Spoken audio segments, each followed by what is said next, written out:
SPKAT, surat kehilangan ini. Pertama adalah urgensi dari surat keterangan kehilangan. Saya sudah bilang kemarin kan, waktu kamu konsultasi, ngobrol ya, kayaknya judul ini oke diangkat dengan alasan bahwa pada dasarnya setiap hari, kita ambil rata-rata, setiap hari orang yang bikin surat kehilangan itu berapa sih? Nah, kan gitu ya. Adakah berapa 50? Berapa kamu bilang kemarin? 30 ya? Ada ya 30 ya permintaan. Oh, berapa sih lupa saya? Tergantung harinya, Ma'am. Nah, oke, kita ambil rata-rata aja lah. Yang paling sedikit berapa, yang paling banyak berapa? 20 sampai 30-an lah. 20 sampai 30. Nah, itu menjadi sesuatu hal yang menarik. 20 sampai 30 setiap hari ada orang yang lapor ke kepolisian minta diterbitkan surat kehilangan, kan gitu ya. Entah itu KTP, entah itu surat berharga, entah itu memang barang, kan gitu ya. Itu yang menjadi poin sebenarnya di latar belakang. Kenapa kamu tertarik mengambil judul ini? Karena di SPKAT setiap hari saja setiap hari di SPKAT itu melayani sekitar 20 sampai 30 permintaan penerbitan surat keterangan kehilangan dari masyarakat. Nah, Polres ini melayani masyarakat Banjarmasin apa atau umum aja? Kalau untuk daerah Banjarmasin bisa di Banjarmasin, kalau di BJB beda lagi, Mem. Tapi bisa di berarti maksudnya Banjarmasinnya umum nih. Mau di dia orang Banjarmasin Utara, entah dia Banjarmasin Selatan. Umum ya? Nggih, umum. Oke. Nah, jadi versinya masyarakat Banjarmasin kalau mau bikin surat kehilangan kan harus ke SPKT-nya Polres. Nah, itu bisa dengan banyaknya kuantitinya sekitar 20 sampai 30. Itu sebenarnya yang menjadi poin kenapa latar belakangnya dan itu tidak ada di latar belakang kamu.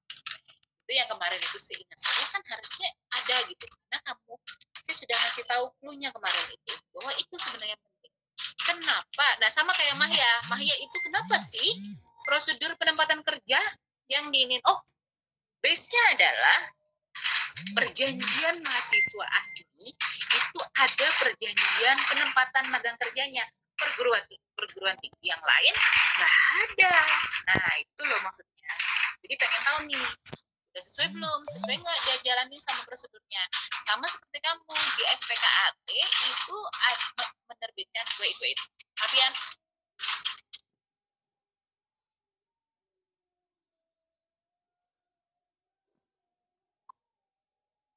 ya.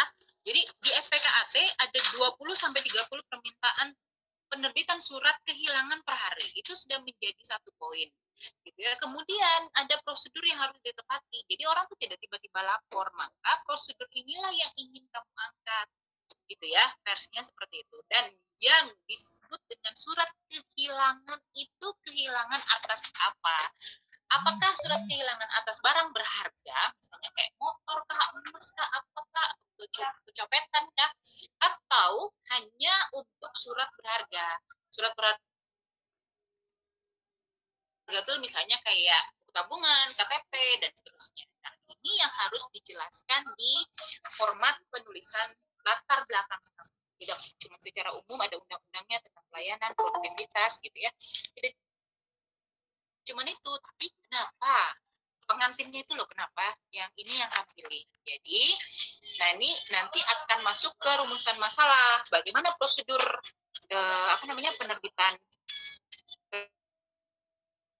penerbitan surat kehilangan. Nah ini apalagi misalnya kayak batasan masalah, misalnya ini ada pengarsipan, kamu tidak ngomongin tentang pengarsipan. Jadi bedakan antara penerbitan dan pengarsipan saya. Batasanmu hanya diterbitkan saja. Urusan pengarsipan bukan urusanmu. Nah, gitu ya. Jadi saya bilang salah satu aja, nggak usah salah dua, nggak usah salah tiga. Jadi kamu bisa fokus tugas akhir yang kamu ingin kamu ingin angkat itu apa. Ya, ini di batasan masalah. Karena di batasan masalah kamu kedua adalah dibuat berbasis web dengan pencatatan, pertukaran data, pengarsipan data. Loh, kenapa jadi kearsip ya gitu? Ini cuma sekedar bagaimana pembuatan surat kehilangan. gitu ya. Kemudian ini sistem komputerisasi. Kan saya jadi bingung lagi nih. Apakah surat keterangan itu dilaksanakan dengan sistem online dan offline? Apakah sama seperti surat SKCK? Ada yang versi online, ada yang versi offline, sayang? Untuk laporannya ada online ada offline, Mem. Kalau untuk enggak, maksudnya diterbitkannya surat itu apakah ada yang dalam bentuk online? Artinya nih, saya misalnya kehilangan KTP, terus saya nggak perlu datang ke Polres, saya cuman klik aja gitu, kayak surat ini, terus nanti muncul aja gitu ininya, bisa ngeprint sendiri surat keterangannya. Ada yang begitu? Kayak SKCK? offline semua, Mem. Offline semua. Yaudah, berarti kan sebenarnya itu prosedurnya adalah manual, nggak komputerisasi yang ngerjainnya, karena kan nggak diketik pakai format kan. Nah, gitu. Mungkin yang ketiga itu masih kurang tepat gitu. Nah, kemudian ini juga Polres jadi kayak di batasan masalahmu justru kamu melebarkan masalahmu, nah gitu loh. Jadi batasan masalahmu ya sudah cukup ngomongin tentang ini adalah penelitian yang dilakukan pada sentra kepolisian terpadu khusus hanya untuk penerbitan surat kehilangan. Jika surat kehilangan itu ada 2 jenis, maksudnya surat kehilangan versi barang berharga dan surat berharga berbeda, maka kamu bisa memilih salah satu. Atau kalau itu sama, ya sudah, berarti tidak menggunakan bahasa surat berharga, tidak menggunakan bahasa barang berharga. Namun itu dijelaskan sudah di latar belakang bahwa itu built-in atau jadi satu. Pokoknya surat kehilangan itu mau bentuknya kita hilang barang atau hilang surat yang berharga, formatnya adalah sama.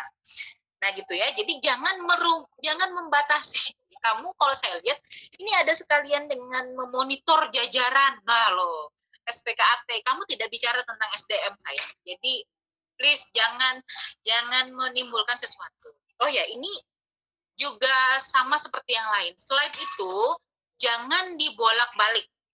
Jadi aturan mainnya itu kamu juga harus sesuai dengan format babnya. Jadi mulai latar belakang, ada rumusan masalah, ada batasan masalah, ada tujuan penelitian, ada manfaat, ada metodologi. Jangan diputar. Kamu cuma ngomongin latar belakang aja, tujuan, rumusan, sama ini nggak usah diceritain, nggak boleh begitu.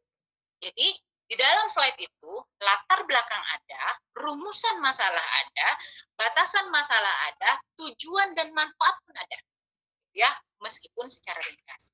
Kemudian metodologi penelitian, jenisnya apa, itu juga harus disampaikan. Jangan di belakang sayangku, jangan kamu ngomongin tinjauan pusaka kemudian balik, ini penelitian jenisnya inilah. Itu bahasa orang Banjar luput gitu. Jadi bicara itu juga bentuknya adalah kronologis.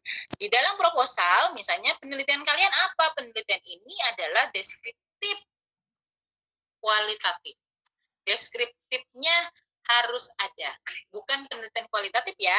Kualitatif itu hanya kualitatif atau kuantitatif, kita bicara dari sumber ininya, sumber penelitiannya tuh apa gitu. Kalau misalnya kita berupa angka kayak anak akuntansi misalnya, kalau anak akuntansi ya bicaranya tentang data, tentang perhitungan dan sebagainya, berarti deskriptifnya adalah kuantitatif. Tapi kalau yang deskriptifnya kualitatif adalah menggambarkan secara mendeskripsikan, namanya juga deskripsi, tapi bukan berupa angka, berdasarkan telaah literatur. Jadi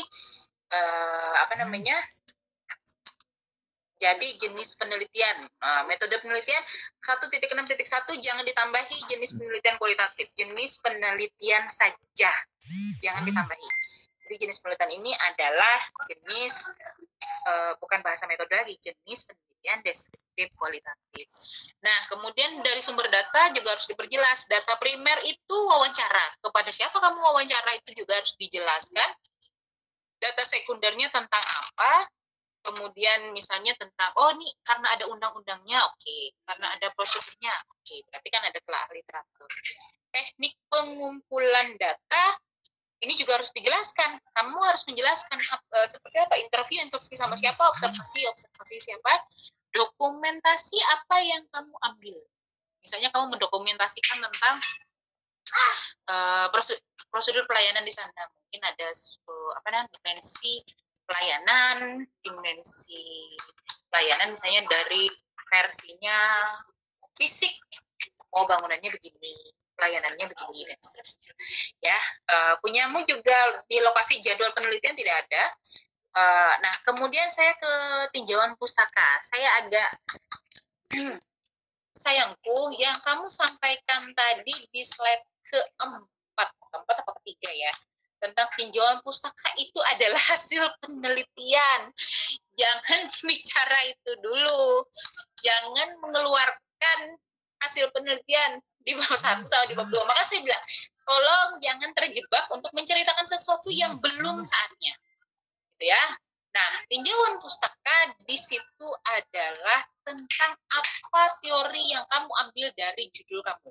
Kita lihat judul kamu adalah prosedur penerbitan surat keterangan kehilangan. Berarti di bab 2 itu harusnya 2.1-nya adalah prosedur.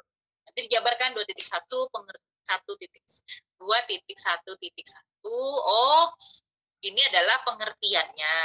Lalu ada fungsi prosedurnya. Terus ini.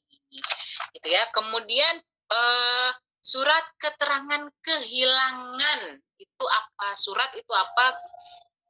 Surat keterangan itu apa? Gitu ya. Kemudian misalnya nanti kan ada jenis-jenis kehilangan yang diakui sama kepolisian itu apa? Ada barang berharga, ada surat berharga. Barang berharga itu apa sih? Surat berharga itu apa sih? Itu juga harus dijelaskan. Kemudian ini ada, karena ini adalah kepolisian, maka kamu juga harus bicara tentang dinas kepolisian. Apa sih dinas kepolisian itu? Gitu ya. Jadi itu yang sebenarnya diceritakan. Gitu.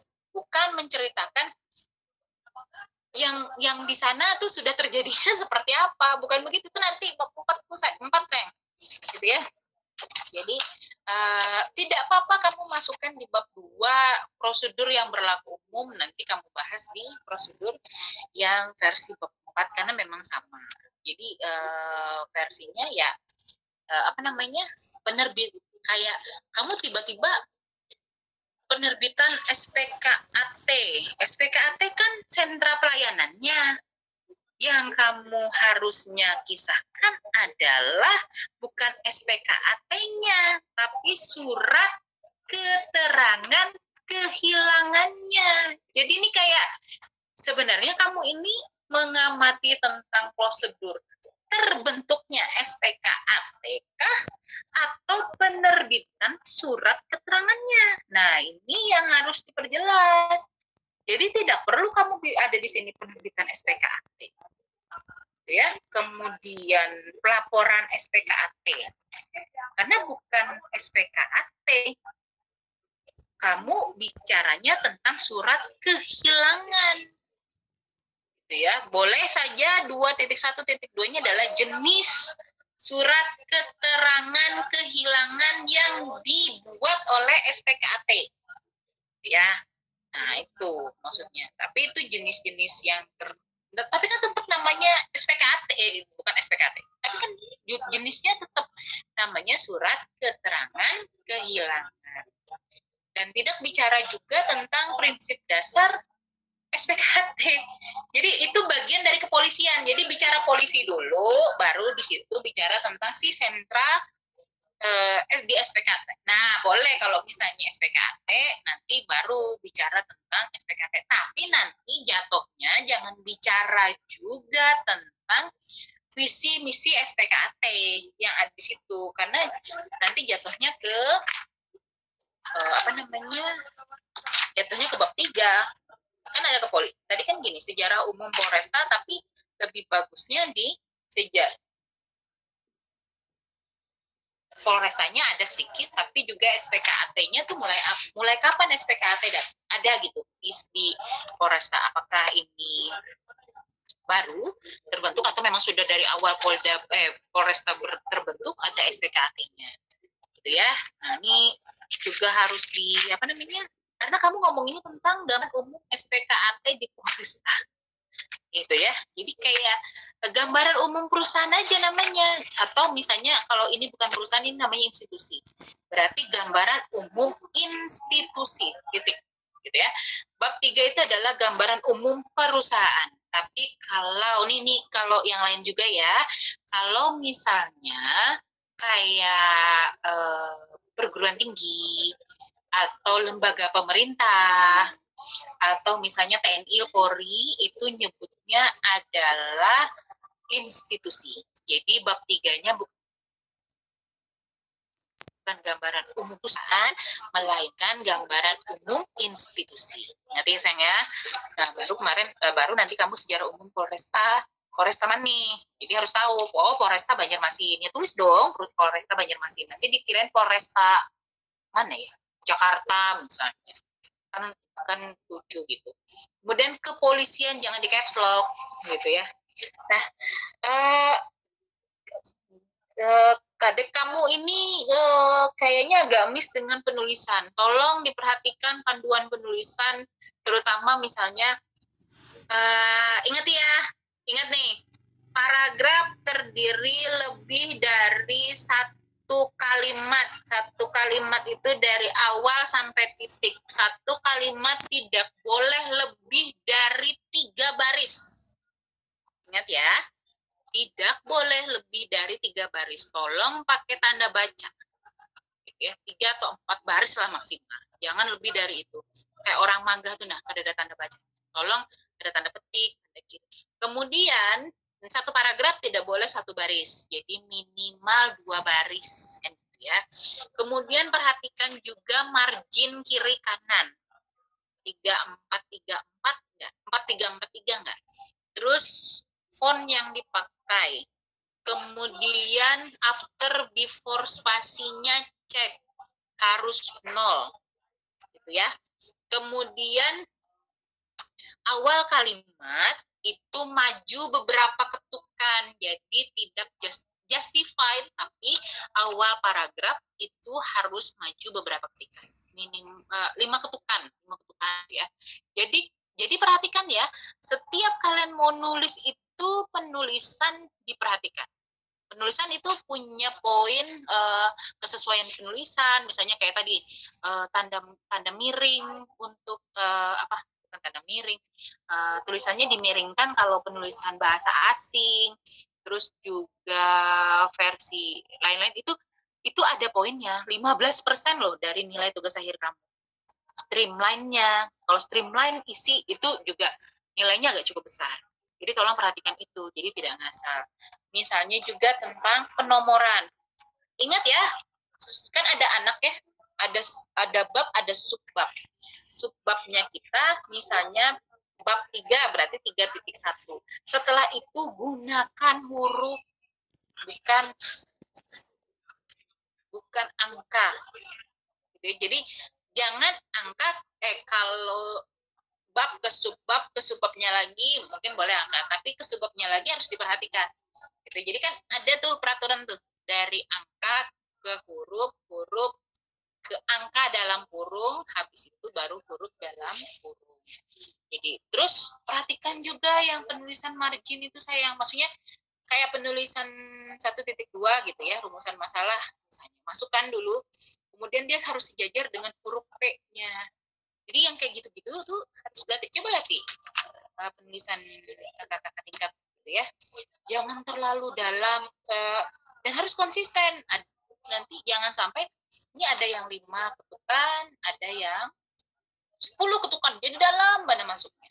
Jadi agak-agak sedikit berbeda-beda gitu di penulisan. Jadi seperti itu. Overall temanya cukup bagus. Cuman mungkin harus diperbarui dulu tentang tadi ya, latar belakang, penulisan rumusan masalahnya, itu tanda petik tutup malah sebelum bagaimana prosedur. Akhiri dengan tanda titik. Gitu ya. Kemudian di hati kayak ada bullet and numbering-nya. Jadi penulisan 1, 2, 3, 4 A, B, C, D itu gunakan bulletin numbering sehingga pengaturan spasinya tuh sama. Jadi enak dilihat, gitu ya. Nah, versinya seperti itu sayang. Jadi tolong diperhatikan khususnya tadi tinjauan pustaka saya sudah bilang tadi kan, berarti 2.1-nya adalah prosedur dan anak-anaknya, kedua tentang surat keterangan kehilangan beserta dengan anak-anaknya, mungkin apa itu surat, apa itu keterangan gitu ya. Kehilangan itu apa klasifikasi kehilangan gitu kan ya, harus diterangkan. Kemudian juga apa itu kepolisian, terus di dalamnya ada SPKAT itu. Jadi SPKAT itu apa sih sebenarnya, bagian dari kepolisian. Nah, nanti yang di bab 3-nya baru yang disebut dengan kepolisian, terus tapi yang Polresta ya. Polresta itu berdiri dari kapan? Kemudian SPKAT-nya terbentuk divisinya mulai kapan? Jadi benar aja kalau pakai struktur organisasi di SPKAT. Itu kayaknya juga struktur organisasinya tuh model kayak tepanggal gitu ya. Kemudian ingat ya, setiap struktur organisasi tolong juga ditulis itu gambar apa, terus juga sumbernya dari mana. Jadi versinya seperti itu. Gitu. Nah, untuk lampiran tampaknya nanti kan bisa disampaikan nanti gitu ya maksudnya. Nah, untuk daftar pustaka nih, daftar pustaka minimal 15 ya, sehingga nanti versinya ini kan cuma sekedar prosedur aja gitu ya, SPKAT-nya saja. Cuman versinya adalah karena memang tadi, karena tidak ada yang lain-lain. Tinjauan pustaka itu kan prosedur itu dari mana, intinya dari mana. Jadi mungkin nanti itu harus ditambahkan untuk menambah literatur. Minimal 15 literatur, termasuk jurnal, termasuk buku dan lain sebagainya. Ingat di juga gitu ya. Terus ditulis berdasarkan panduan penulisan tugas akhir. Mungkin seperti itu sayang. Oke. Terima kasih ya atas presentasinya. Gak apa-apa kalau misalnya kita sama-sama belajar. Gitu. Oke, next. Pun. Makasih. Ada pertanyaan? Oh iya. Kalau ada pertanyaan lagi. Oke.